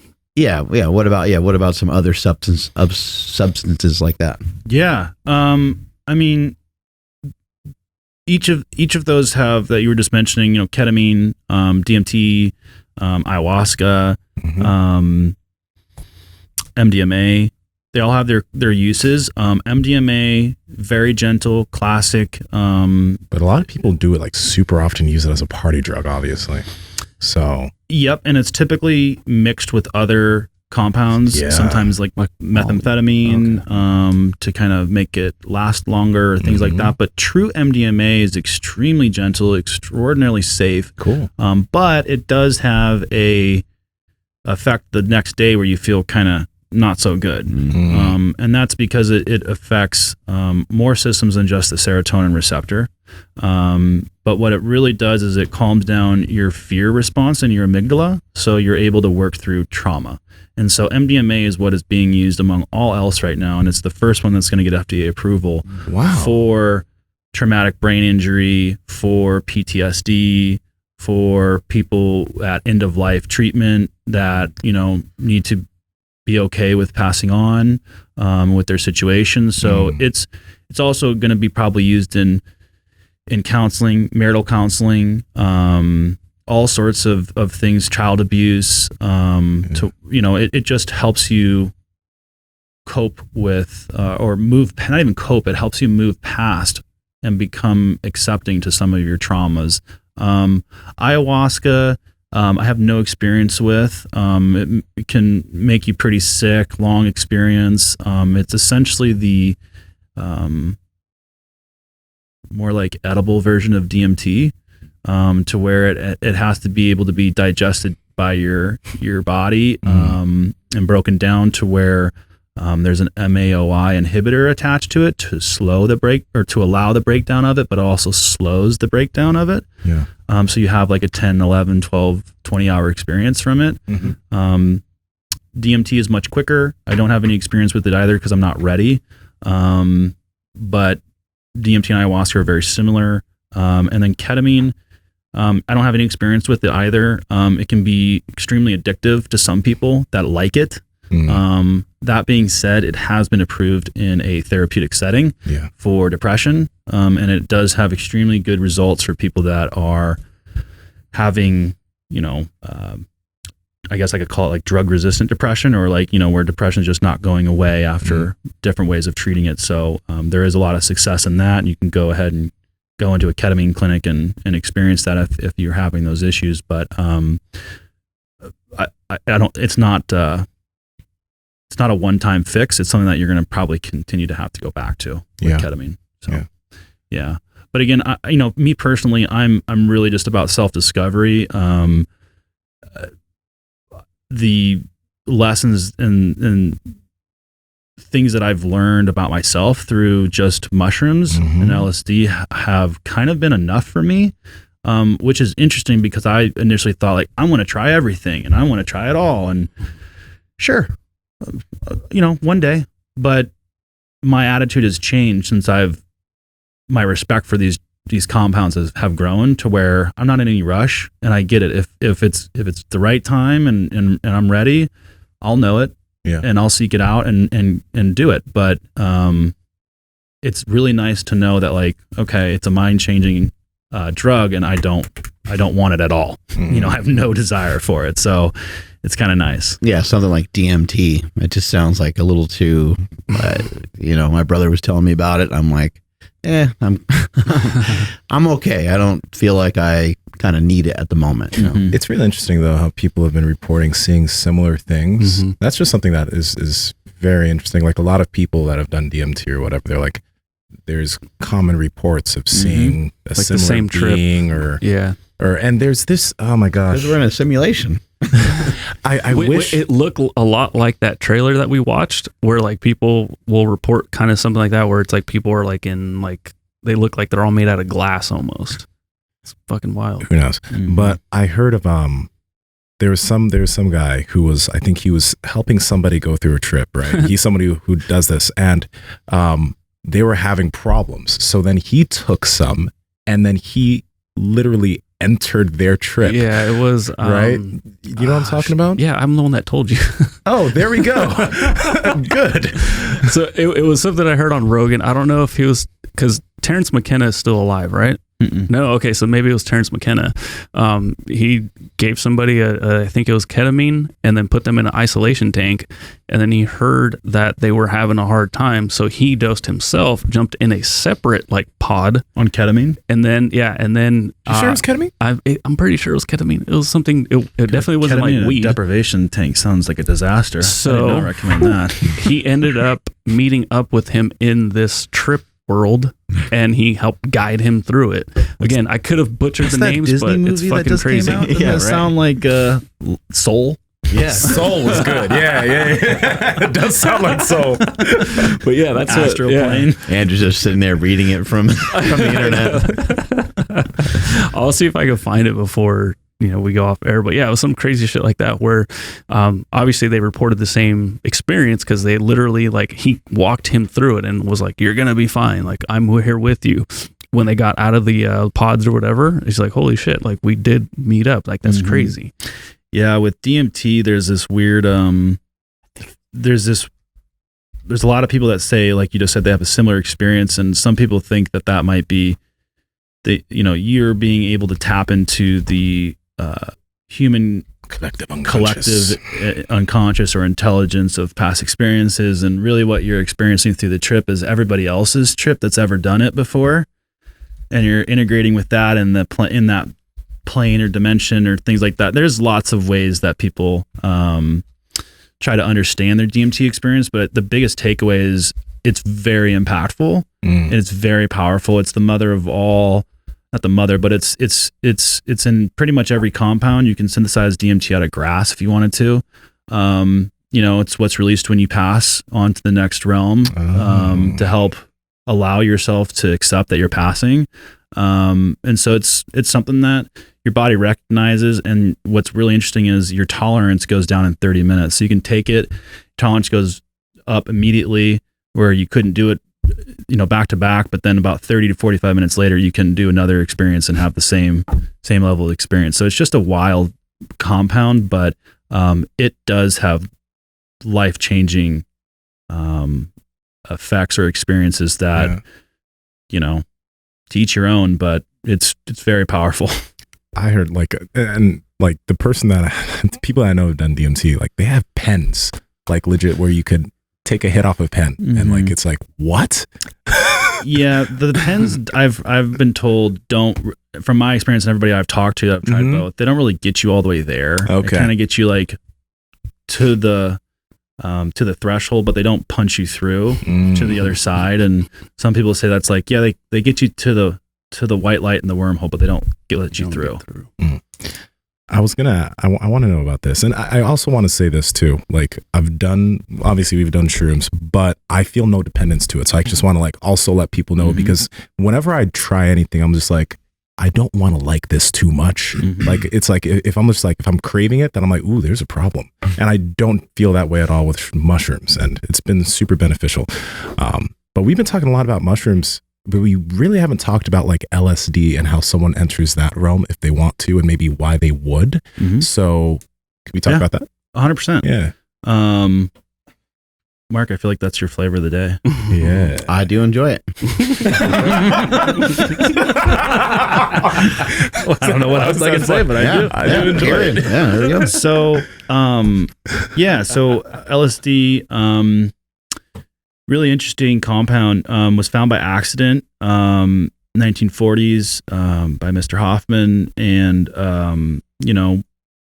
it's a extremely gentle compound, very similar to psilocybin on the same systems that it hits on. So if you don't love mushrooms, or like, I don't know, man, this kind of makes me like not want to talk to people, or a little too like antisocial, try LSD. I think it might be the one for you then, because it kind of has like the other side of the pie almost, in a way. Like it is very safe. It's the dosage that you need is very minimal, very small. And the effects are probably around the same time. You can microdose and macrodose, which for some compounds you can't do. Like, I don't know if you would microdose DMT or microdose MDMA or something, but with LSD you can. Comes in a lot of different forms, of course, that you can ingest it, but typically has the same duration, and you want to approach it with the same type of mindset, set and setting, intention. What do you want to figure out? The difference between the two is mushrooms can kind of be a internal experience, and LSD can sometimes be an external experience, in a way of the being able to control it. So the mushrooms, it feels like the trip is going on inside your head, whereas with LSD, sometimes it feels like you're more in control, but you're like, wow, yeah, I see stuff, but like I'm very clear. And so what I like to say is LSD is euphoric clarity. That is the way I describe LSD. There's no reason it should be called acid. I have no idea who was like, let's just call it acid. Yeah. I mean, I get it's lysergic acid is where it comes from, but it should be called utopia or euphoria or, ecstasy. Unfortunately, it's already taken by that other drug, MDMA, but it is very gentle. It's energetic. It will make you want to do things. It will make you want to get up and move. It will also make you sometimes, want to talk to people and share your thoughts, whereas with mushrooms, you might not. And yeah, I mean, they're both very similar, but you're just going to have to kind of try it for yourself to see what works for your biology. I mean, everybody's different. And I know for performance, for me particularly, LSD is my choice because it allows me to work out, whereas mushrooms can sometimes make me feel too relaxed to where I'm like, you know what, I'm a little too chill right now. I don't really want to go lift. No thanks. Whereas LSD, it's like, I'm feeling great. I can get a pump. Let's go. Really? Yeah. Wow. And the contraction of the muscle feels better. I can squeeze it. Whereas with mushrooms, it's kind of like, I don't know, man. You should just go home. Yeah, I don't know, man. It's no mind-body connection. Yeah, that's great. I don't know. That was so funny. Yeah. Oh man. So I could say LSD is more of a pre-workout. Yeah. And the mushroom feeling is more like, fuck, I just worked out. I'm kind of okay. Excuse me. Let me ask you this. That's a great supplement too. You mentioned visuals. So obviously, when I did my whatever grams of mushrooms, I didn't get any crazy visuals or anything. But with LSD, right, if you take a big dose, do you get visuals, like crazy visuals? Like, what's that like necessarily? So mushrooms are more closed eyes visuals. So if you close your eyes while you're on really any level, that's where you're going to see the most visuals on psilocybin. That being said, you still see it externally somewhat, like you might see the walls breathe or some, you know, shaking lines. With LSD, it can be, you know, I've heard people saying that they've seen a green strip, like the sky cracked open, and they've seen a green strip of light the entire time during their trip. I've never seen anything like that. I typically see geometric figures or geometric designs, types of different lines and things like that. Like even in the clouds, I'll kind of see like figures or geometric, you know, just lightly. It's not like, oh, there's a square and there's a this and there's a that, but the visuals on it are completely dependent on how much you take. Things seem enhanced. When you look at something that has color, just seems more pronounced, I guess. Yeah, colors seem more vibrant. You know, when you, depending on how much you take, colors can make you feel certain things, or you can taste sound. You can taste music. Like there's very weird things correlations that can happen when you're under the influence of LSD or mushrooms, particularly LSD, where you know, your like music notes are colors. I know, Mark, you experienced something on the beach with psilocybin that was kind of interesting. Yeah. The waves, the sound of the waves had color, which was weird. It was cool. And that's, you know, I think that's just the linking of the different brain systems and trying to interpret what's being processed. You know, what the information that you're receiving. It's just your brain trying to process that. What do you think, personally for yourself, opened you up to looking into and investigating any of this in the first place? The healthcare system has always been a little bit of an issue for me. You know, I've dabbled in hormones and some performance enhancing stuff, and you know, had a lot of experiences going through the medical system to try to find doctors and endocrinologists and you know, urologists and all sorts of doctors. And my thing is, you have to be your own health advocate.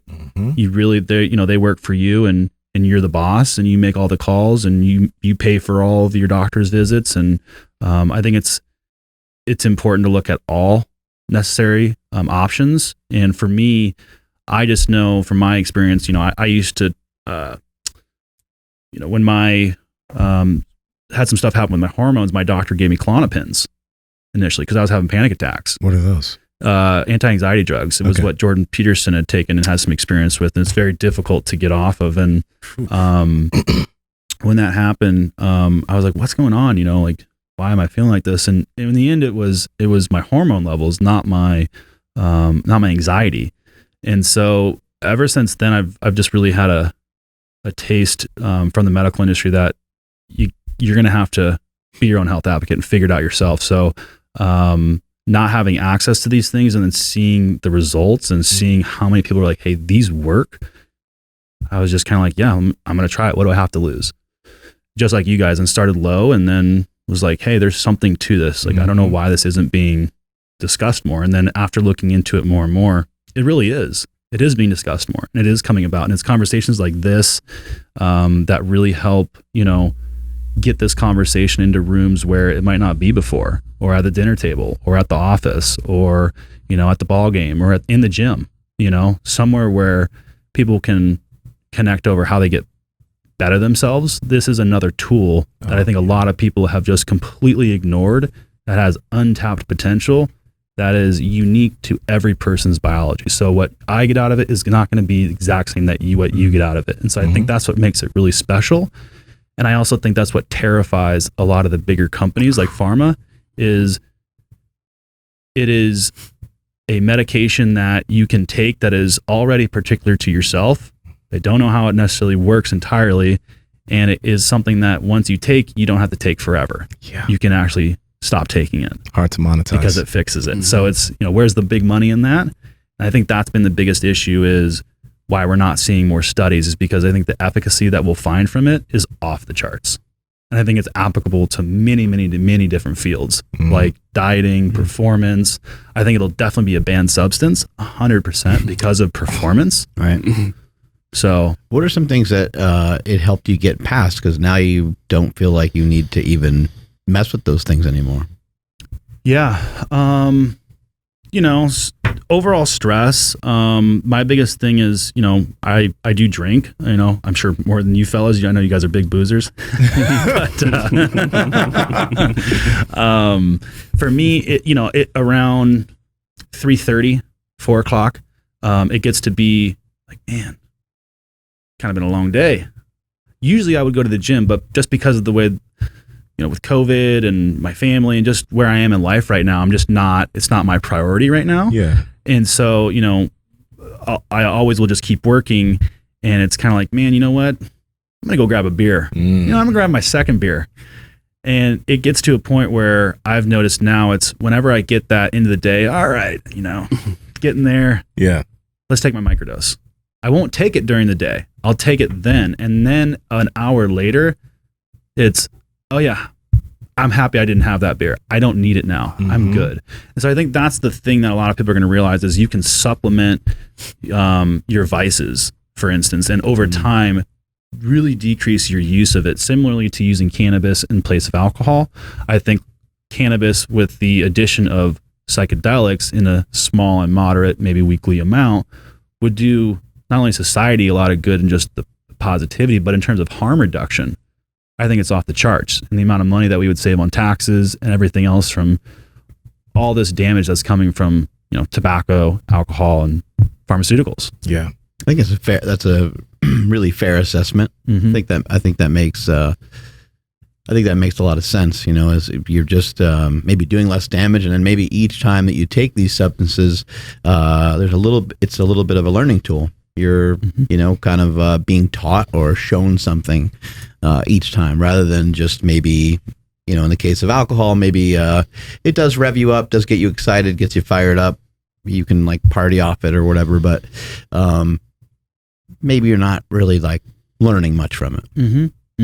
Yeah. And I think with these compounds at microdose levels, I do think that they can be used in settings of social, like in a social setting. I do think, we were talking before the show, how to get those inhibitions down and kind of get relaxed a little bit in the social environment. I think figuring out what works for you through just understanding and actual experience, and then figuring out the actual dosage or concentration that you need to just take that edge off to where you feel more in the flow, more in the moment, more present, less involved with yourself in your head, more present. I think there's absolutely a dosage for everybody at a micro level that will allow them to be who they really want to be in a social setting, but without having to be inebriated. Yeah. And the way that you could get there and figure that out for yourself is, like I said, find something that's from a trusted source, of course, and get it in a measurement where you can really break it down equally to where you can start with 10 milligrams and say, oh, maybe I should do 20 milligrams. But if you only have the option of 50 milligrams and 100 milligrams, well, it doesn't give you it's a pretty big window of variation. So getting something that's nice and tight like that will allow you to really dial it in to go, okay, I need 20 milligrams and it's an hour and a half before any social event and I will be on point. And I think that's what people are going to figure out is actually I can find a use for this in any setting and I don't want to trip on it. I don't want to get, inebriated or whatever high. So yeah, I think everybody will find use for it. Yeah. I totally agree with you on that because like whenever I take it, or I think I ate 2 of those right before this podcast, it's like it just kind of gets rid of a barrier. Like you mentioned, it's like I don't feel as blocked. I do feel more present. And I feel fairly, well, I'm not like normal per se, but I'm not in my head as much, right? I'm not really thinking as much about certain things. So it can be very, very useful. Absolutely. That's dope. That's what I'm hoping to actually get out of it myself, to kind of get rid of some of those roadblocks. So I'm looking forward to that. Yeah. For you've said this a couple times that you respect psychedelics so like too much to do something like DMT or was there an event that happened to where you like they gained your respect and you're like, oh, I better not fuck with that again? No, I think it was just more or less with psilocybin, taking 5 grams or 5 to 7 grams. Anything over 5 grams is what Terence McKenna considered as the heroic dose, which is really where you kind of break through that veil. And what they would say, anything under 5 grams is just the pre-show. That's the easy stuff. You really want to work on yourself, go to 5 grams and shut yourself in a black room with, close your eyes. Then you'll go deep. Wow. Okay. I've never had, anything like that, but I just know the realizations I've had from mushrooms and from LSD is. I do think you can sometimes get a little bit of like, what the fuck have I done? Yes. But it's only for a second, then you chill, then you calm down, and you're good again. But that what you just said is something that a lot of people get hung up on, and that's when you enter a bad trip. Is because when you're on the rise up, you go, oh boy, there's no turning back from this. What did I do? And at that point, like I said, you're strapped in, you're on. It's like a roller coaster ride that you can't actually handle. And you're like, fuck. And you just got to release, put your hands in the air and have fun. Yeah. Yep. And just let go. Do you actually feel some, cause so again, back to edibles and me, just, we don't click, but I will actually like literally start feeling like I'm on like a teeter totter thing where I'm like, oh fuck, like my balance, even my equilibrium kind of goes out the window. Does anything like that ever happen? On a good amount of mushrooms. Yeah. It could make it so that you just want to lay on a bed and close your eyes. But again, all these are at high dosages, and what I recommend, and I guess for anybody listening that wants to know, like, what are the standard units of measurement, so I can know like what a dose is. Yeah. A dose of LSD is 100. What are they? Micrograms. They're even smaller than that. UGs. Let me look it up. Picograms? It's like the smallest unit of measure, not international units or. Anyways, the U things. It's like the UG or whatever. Yeah. So it's 100 of those is 1 dose of LSD, where a dose of mushrooms is considered 500 milligrams. Yeah. So 1 microgram is 1/1,000,000th of a gram, and 1,000th to a milligram. Okay, cool. Lots of math going on. Yeah. Calculations. Got to carry the one. Yeah. Half gram of magic mushroom is 100 micrograms of the LSD. And really with mushrooms, you can go, that's just where you should start. With mushrooms, you can take more. With LSD, as soon as you take it, you're not only committed, but you can't take more 20, 30 minutes after. The reason is your tolerance immediately goes up upon ingestion. Immediately. So if you're, just a pro tip, if you're really trying to, once you understand what 1 dose does to you, if you're like, okay, I could do 2. Take 2 at the same time. Don't take 1 and then be like, okay, I could take more and take it 30 minutes later. You won't get the true effects of it. So just know that going in is once you want to learn about it, you might want to start low, but that's probably all you're going to be able to take for the day. Okay. Yeah. And for mushrooms, is there a difference between like the top, the mushroom top, and then the stem? Yeah. Yeah. Good question. Caps versus stems. Jury's somewhat still out, but realistically, some of the tests and chromatography tests that are coming out of Oakland show that there's not a huge difference. And particularly with mushrooms that you're getting, from agar or from liquid culture, which are isolations, which anybody listening that knows that kind of knows what I'm talking about, but it's basically making so that each mushroom is uniform in potency and in size and look. And so when done that way, you can get your potencies to be much more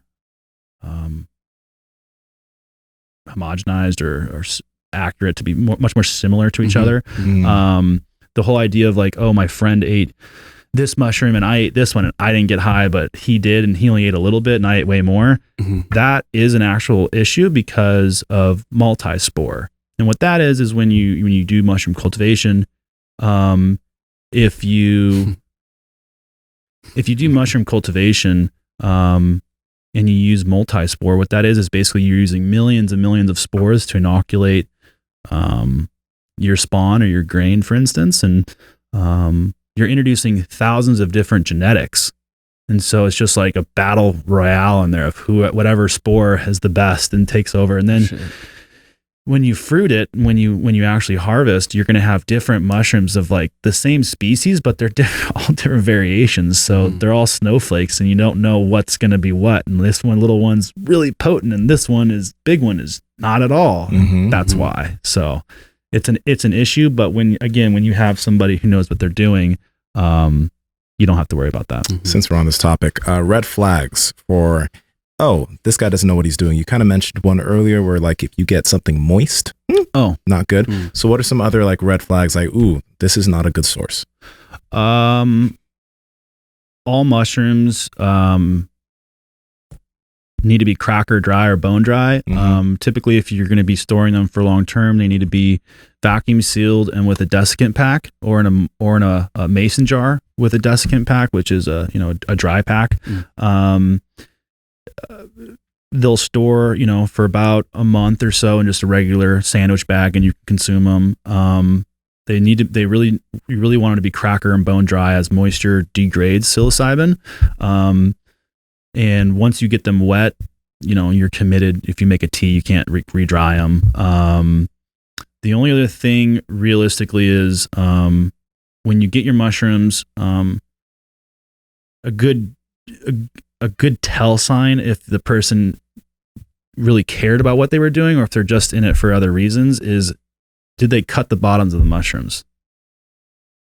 If they cut the bottoms of the mushrooms and they're clean, there's no dirt, there's no substrate on them, your person cared about what they were doing. And they went the extra mile because they're probably going to consume those themselves, or they're going to give those to friends and family. If you get mushrooms that are just, their bottoms are covered in a little bit of dirt, or like you can tell someone's kind of rubbed it off and they're not cut, that person's just trying to make a buck. Yeah.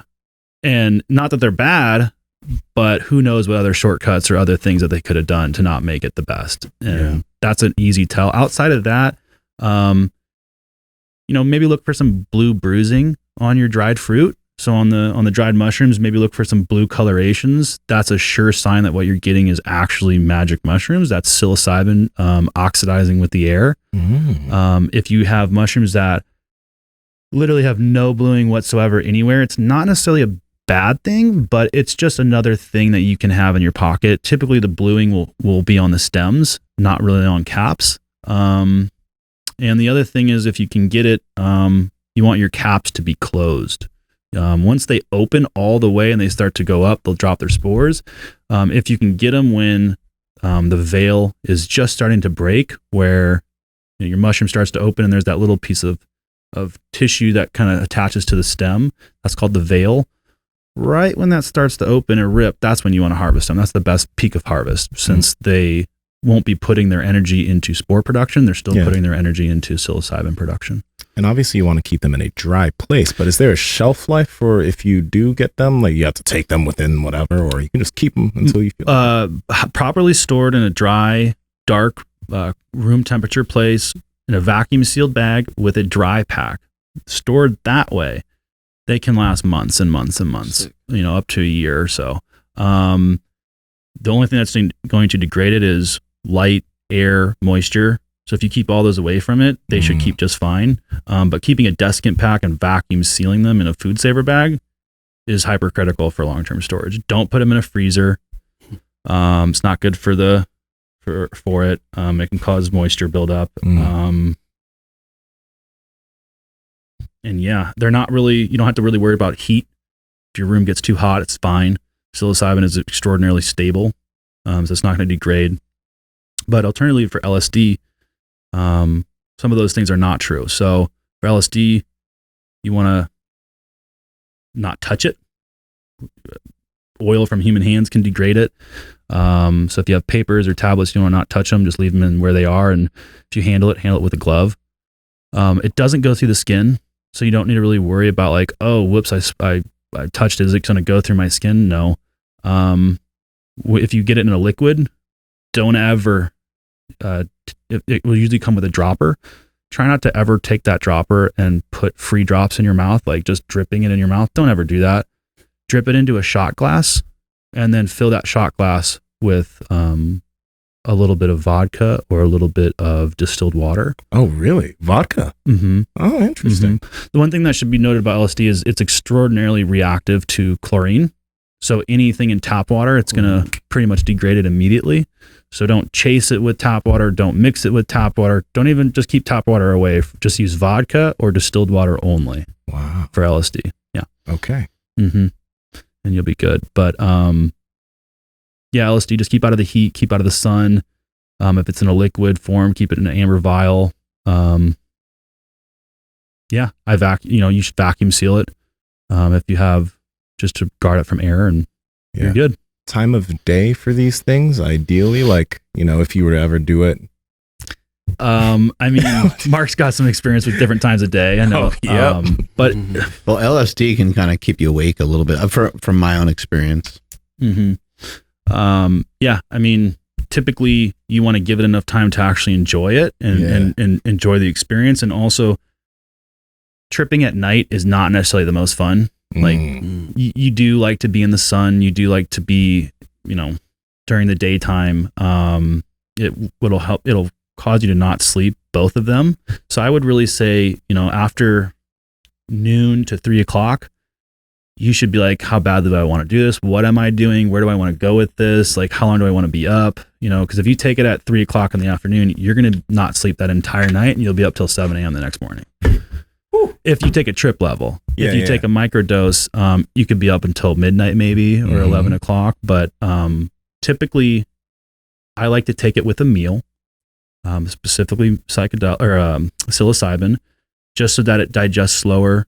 And if there is any, like, to be honest, like, I don't even like to feel it at all anymore. Like, if I feel it, I'm like, nope, I took it on an empty stomach. I shouldn't have done that. Like, I don't like to feel it at all, but I still get the positives from it.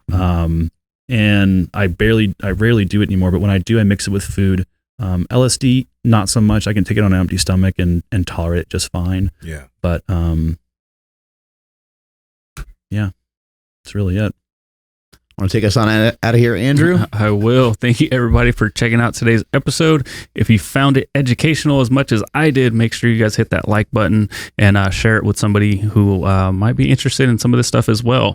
Follow the podcast at Mark Bell's Power Project on Instagram, at MB Power Project on TikTok and Twitter. My Instagram and Twitter is at I am Andrew Z. And Nsima, where you at? Nsima Inyang on Instagram and YouTube, and Nsima Inyang on TikTok and Twitter. And guys, make sure to go to Apple Podcasts and leave us a review, because the reviews have been great. Actually, I think one of our latest reviews said, I have a vagina and I love this show. So we're getting some female love too. So yeah, guys, go help us out. Leave a 5-star review on that podcast, and we love you. Mark? Thank you so much for your time today. Really appreciate it. You gave our listeners a lot of good quality information, and hopefully moving forward, they can make some good decisions if they choose to go down this route, I guess. I'm at Mark Smelly Bell. Strength is never weakness. Weakness never strength. Catch you all later.